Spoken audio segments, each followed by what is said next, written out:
নমস্কার বন্ধুরা, Bengali food জাংশনে আপনাদের সবাইকে আবারও একবার স্বাগত জানাই। কেমন আছেন সবাই?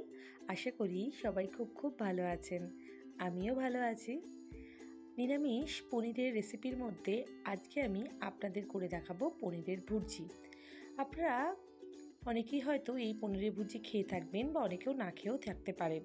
চলুন দেখে নিই কীভাবে অসাধারণ স্বাদের এই পনিরের ভুর্জি আপনারা সহজেই বাড়িতে তৈরি করে ফেলবেন। দেখুন, এর জন্য এখানে আমি 250 গ্রাম মতো পনির নিয়ে নিয়েছি। এর সাথে নিয়েছি পেঁয়াজ, টমেটো, ধনেপাতা, কসুরি মেথি, কাঁচা লঙ্কা কুচি, চিনি, রসুন কুচি, এখানে নিয়েছি জিরে গুঁড়ো, সামান্য ধনে গুঁড়ো, গরম মশলা গুঁড়ো, আদা রসুনের পেস্ট, চাট মশলা, এর সাথে কাশ্মীরি লঙ্কা গুঁড়ো ও গোটা জিরে। যেমন আমরা ডিমের ভুর্জি খাই, ঠিক তেমনই পনিরের ভুর্জি। যারা ডিম খেতে চান না বা ডিম খেতে পারেন না তাদের জন্য এই রেসিপিটি। প্রথমে একটি প্যান গরম করে তাতে সর্ষের তেল দিয়ে আমি গোটা জিরে ফোড়ন হিসাবে দিয়ে দিয়েছি। এরপর কেটে রাখা পেঁয়াজ কুচি দিয়েছি এর সাথে ঝাল অনুযায়ী কাঁচা লঙ্কা কুচি, আদা রসুনের পেস্ট।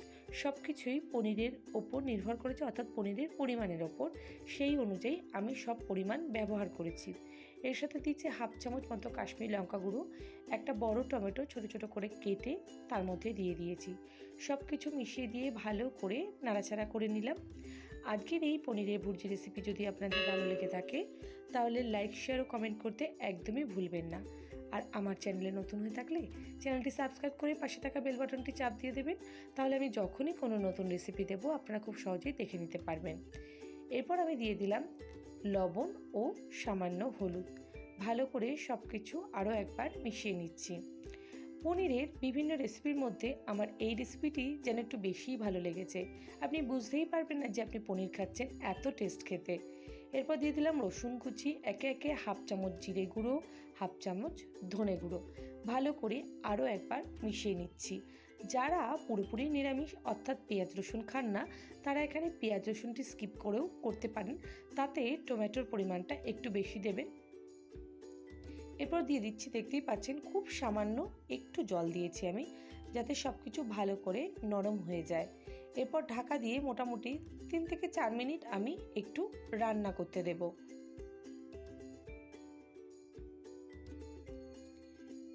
এরপর যে পনিরটা নিয়েছিলাম সেটি আমি হাতের সাহায্যে স্ম্যাশ করে নেব। ঠিক দেখুন এরকমভাবে। আপনারা স্ম্যাশারের সাহায্যেও সেটি ম্যাশ করতে পারেন, তবে হাতে করলে কি হবে, একটু বড় বড় হবে, তাতে মুখে যখন পড়বে সেটি খেতে ভালো লাগবে। এরপর ঢাকনাটি খুলে আমি স্ম্যাশ করা পনিরটি এর মধ্যে দিয়ে দেব। ভালো করে নাড়াচাড়া করে নিচ্ছি।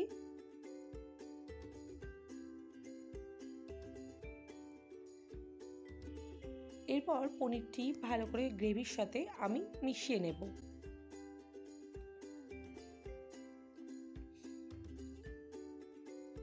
সব কিছু দেখুন ঠিক এইভাবে মিশিয়ে নিতে হবে। এরপর আমি এখানে অ্যাড করছি চাট মশলা।